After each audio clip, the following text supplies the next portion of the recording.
Baik, sekarang saatnya saya bahas ya, soalnya yang saya kerjakan yang ini ya, hitunglah gradasi pasir ya. Saya akan mengambil contoh yang agregat halus saja, yang agregat kasar caranya sama saja ya. Oke, jadi ini angka-angka ini saya copy ya. Angka-angka ini saya copy di Microsoft Excel jadi seperti ini ya. Ini angkanya sama. Nah, ada lagi tabel ini. Ini tabel ini berasal dari slide kita yang sebelumnya ya, yang ini. Ya. Jadi saya ngambil angka-angka yang biru ini ya, yang dari tabel biru. Cuma bedanya kalau yang di tabel ini pakai rentang ya, 5 sampai 20, 15 sampai 34. Nah, kalau yang dari sini saya apa? Saya bedakan jadi dua ya, yaitu namanya bawah sama atas. Oke. Jadi seperti tadi 520, 1534 itu bawahnya 5, atasnya 20, bawahnya 5, atasnya 34 ya. Jadi dijadikan batas atas sama bawah. Kalau yang di tabel itu hanya rentangnya gitu ya. Angkanya sama saja. Oke.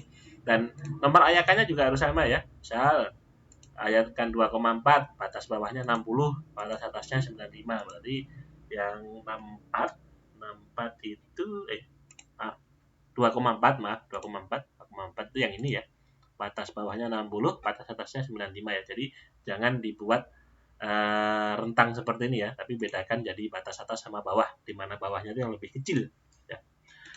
Nah, kembali ke ini dulu, kita akan melakukan perhitungan ya. Ini adalah banyaknya agregat yang tertinggal dalam setiap ayakan ya. Jadi misal di ayakan nomor ini, nomor 16 ya, yang lubang saringannya ukurannya 1,19 mili, itu ada 121 gram agregat halus atau pasir yang tertinggal ya. Jadi dia nyangkut gitu, nggak lolos ke bawah. Oke. Tentu saja kalau 0 berarti artinya lolos semua ya. Di saringan 9,5 ini, ukuran 9,5 dia yang tertinggal 0 ya. Kalau yang tertinggal 0 berarti semuanya turun ke bawah ya. Jadi lolos. Nah, pertama ini semua harus dijumlahkan dulu ya. Hasilnya total seperti ini ya. Ini dijumlahkan semua. Oke. Kemudian kita membuat satu tabel lagi, satu kolom lagi maksud saya, tetap namanya tertinggal tapi dalam satuan persen ya. Caranya adalah sama dengan ini dibagi ini ya, bagi totalnya. Tapi kemudian dikunci ya, dikunci pakai F4 ya. Kalau di laptop Anda pakai FN-nya harus ditekan dulu, FN 4 ya. Kalau benar bentuknya jadi seperti ini ya, dolar-dolar seperti ini. Ini dikurung dan kali 100 ya, karena dia dalam persen ya. Oke. Tentu saja kalau tertinggalnya 0, dalam persen juga tetap 0 gitu ya. Kalau sudah tarik ke bawah, sampai di sini dia 100%. Oke. Ini komanya terlalu banyak, saya kurangi menjadi terlalu kecil, terlalu sedikit, 2 angka aja ya. Ini adalah tertinggal dalam persen ya. Jadi di per totalnya kemudian kali 100. Kemudian tertinggal sama, tapi ini kumulatif ya. Dalam persen juga nih, tapi dia kumulatif. Saya kasih singkatan tertinggal K ya. Kumulatif itu maksudnya bagaimana sih Pak? Kumulatif itu maksudnya adalah dijumlah ya, dijumlah setiap ayakan. Jadi caranya seperti ini, sama dengan kalau yang pertama itu sama dengan ini, oke. Untuk yang kedua ini ditambah ini. Kemudian copy aja dia sampai bawah 100%. Maksudnya bagaimana sih Pak? Maksudnya pada ayakan pertama dia 0, kumulatifnya 0 ya. Pada ayakan kedua 0 ditambah 2 hasilnya 2. 2 ditambah 7 2 ditambah 5 hasilnya 7. 7 tambah 7 14, 14 tambah 15 30 ya. Jadi dijumlah setiap ayakan ya. Tinggal. Oke. Kemudian lolos akumulatif ya, lolos kumulatif. Itu juga dalam persen ya. Tertinggal menjadi lolos itu caranya dikurangi 100%. Maksud saya 100% dikurangi itu gitu ya. Maaf. 100% dikurangi ini. Nah, ini tarik ke bawah. Maaf, tidak perlu ya. Kalau benar di sini 0 ya. Maksudnya gimana sih? Ya ini yang di saringan ini, saringan 9,5 ini, dia itu yang lolos yang tertinggal 0. Berarti lolosnya 100% dong. Ya, ini dibalik saja tuh berarti. Lolos itu kan berarti yang jatuh ya, yang nggak nyangkut ya. Berarti kalau tertinggalnya 0% berarti lolos semua, ya. Lolosnya 100%, ya kan? Kalau tertinggalnya cuma 2,61%, berarti yang lolos ya kan banyak. Yang lolos berarti 97. Wong yang tertinggal cuma sedikit ya, cuma 2,6, berarti yang lolos 9,7 ya. Ini dibalik saja sepertinya. Nah, kalau sudah kemudian kita sandingkan sama tabel ini ya. Tapi ini ukuran ayakannya harus sama. Misal ayakan 0,15 ya. Kita cari 0,15 itu ada di 0,15 ini ya, 0,15 ya. Ambil data ini ya. Sama dengan ambil data ini yang 0,15. Ah, ini ya. 0,3 mana ini ya, 0,297 ini 0,3 ya, pembulatan saja.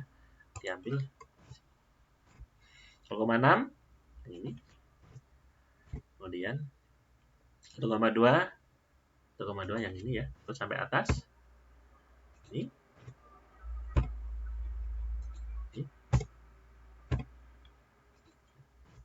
Ini data. Ya. Oke. Kalau sudah, sekarang kita buat grafiknya ya. Kalau buat grafik pakai insert. Pakai yang ini bisa ya. Yang ini. Oops, maaf. Bukan yang ini. Kita taruh di sini aja.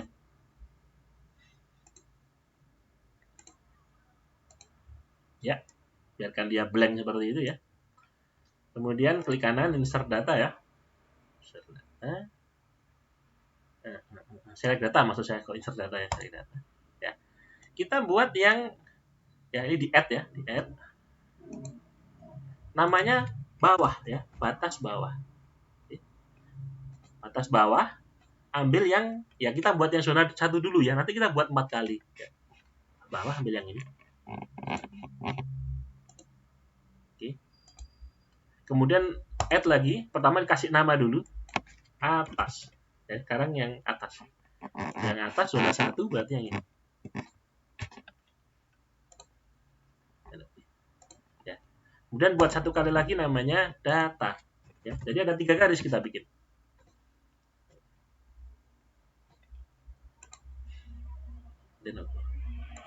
Nah, kalau sudah, kemudian sumbu X-nya, itu tadi sumbu Y-nya ya, sumbu X-nya juga diedit ya. Ini edit di sini sumbu X, untuk edit sumbu X di sini, kemudian ambil ukuran ayakan ya. Jadi sumbu X-nya itu adalah ukuran ayakan. Nah, ini dia ya.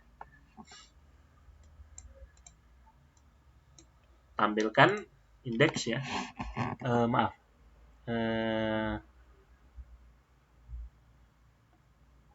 Legend ya. Nah, tadi yang biru itu batas bawah, yang merah batas atas, kemudian yang hijau namanya data.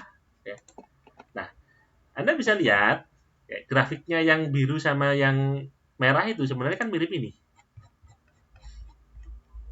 Nah, ini dia. Ya. Kan sebenarnya mirip ini dia. Tapi warnanya saya bedakan gitu aja. Ya kan? Nah, berarti pasir kita itu bukan zona 1. Ya, karena saya tadi masih membuat yang ini aja ya. Dia bukan zona 1. Kenapa? Karena yang hijau, garis hijau itu keluar. Keluar dari sini. Harusnya di antaranya. Oke. Kalau gitu kita buat lagi. Kita copy aja. Ini tadi zona 1 ya. Jadi zona 1 dikasih judul chart title zona 1. Dan kita buat zona 2.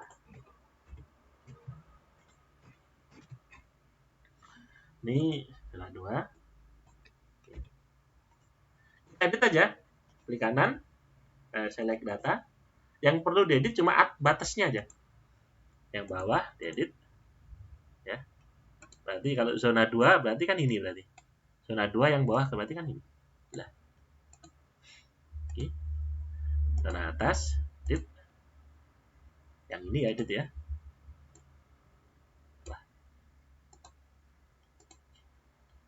Datanya sama, sumbu X-nya sama ya. Nah, dia hampir masuk ya. Beda ya. Jadi yang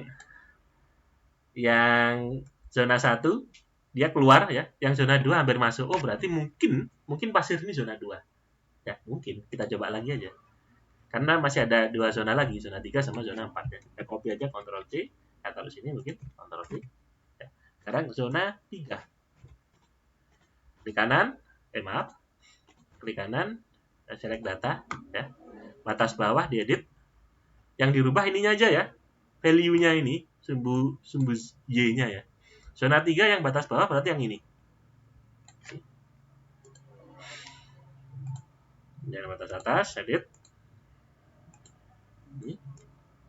Zona 3 ya, ingat ya, zona 3 berarti kita ambil datanya yang sebelah. Oke. Untuk datanya sama, tetap memakai ini ya, tidak berubah, dan sumbu X-nya juga sama. Oke saja. Lah, ternyata kemungkinan besar pasir kita itu zona 3, karena Anda lihat data itu berada di dalamnya ya, atau di antara batas bawah sama batas atas ya.